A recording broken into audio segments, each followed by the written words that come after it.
as delicious as the scent of books waiting to be read. I lick libros, declared El Scapito Frisquito, the great readerito. I like books too, whispered Leonora Lapsitter, the librarian from behind the bookcase. The kitty boy was the last to leave the library, so he had to race right over to French class with Monsieur Fouset. Can you say cheese? Asked the teacher. Oui, oui, said the poodles. Fromage. Si, si, said Scipito. Queso. Queso cabeza, shouted the chimichangas from the rear of the room. I'm not a cheesehead chimichangas, chuckled the gatito. I'm a chihuahua. The poodles were tickled pink to have Los Pachitos in class with them, and Los Pachitos wanted to share what they had learned with their amigos. Zozi pupi zing. Come si, come sa, comecito. We have something to tell you, Skipito. When the poodles say we, they really mean si. So don't look for a red hydrantito. Yes, they like when Daddy sings those songs in this Skippy John Jones book. You little plumpus. You were supposed to sleep an hour and a half ago. Actually, 2 hours and a half ago. After French.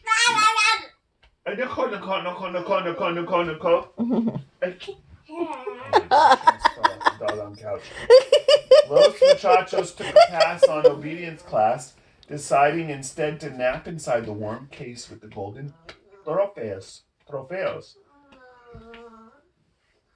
I'm not good at following rules, confessed the kitty boy. What dog is, dude? Quipped Don Diego.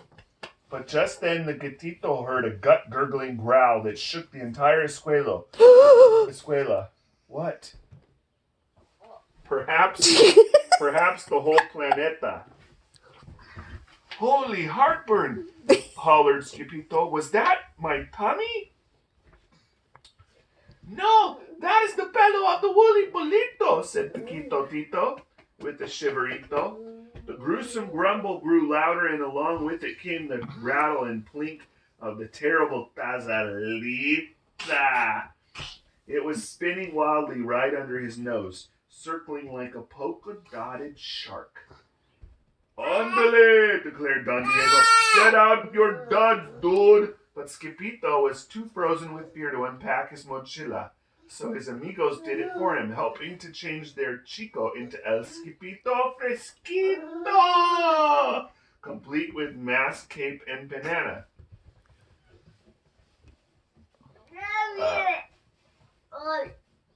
Why the platano, dude? Asked Pintolito. It's my snackito, replied the gatito.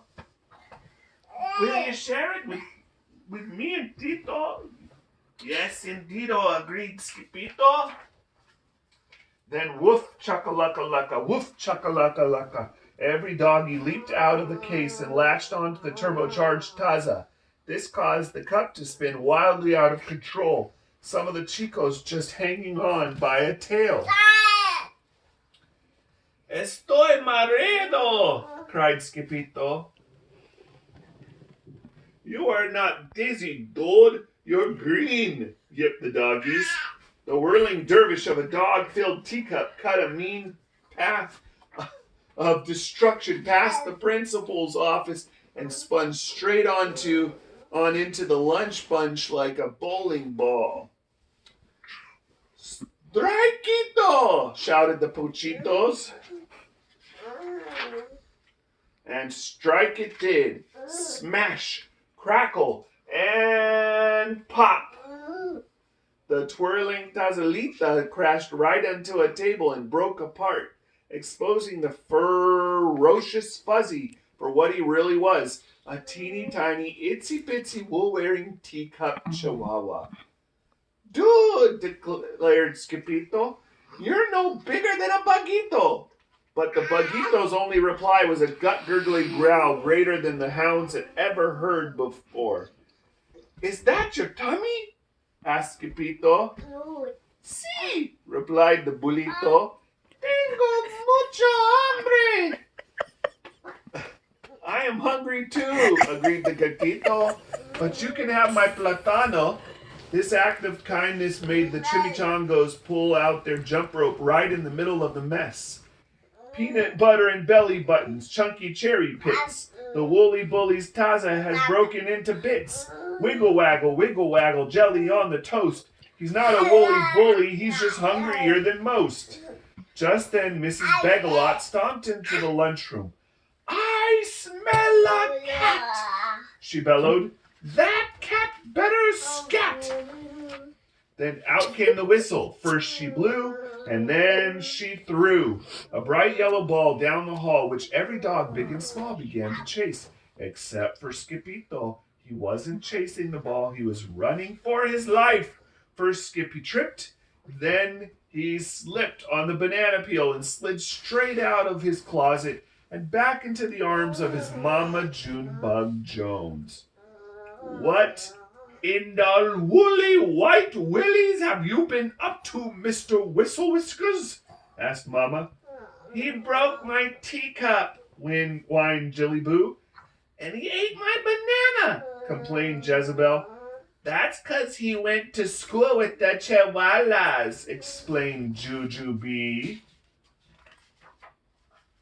Later that night, every fuzzy fell asleep. The kitty boy was good for one last bounce.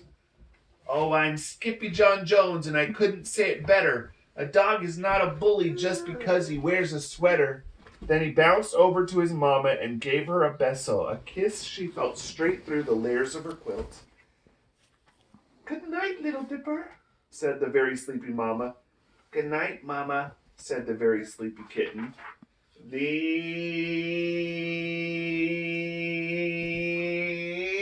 end. Good job, Daddy. Rooster, booster, Pumpsel. Good? Good.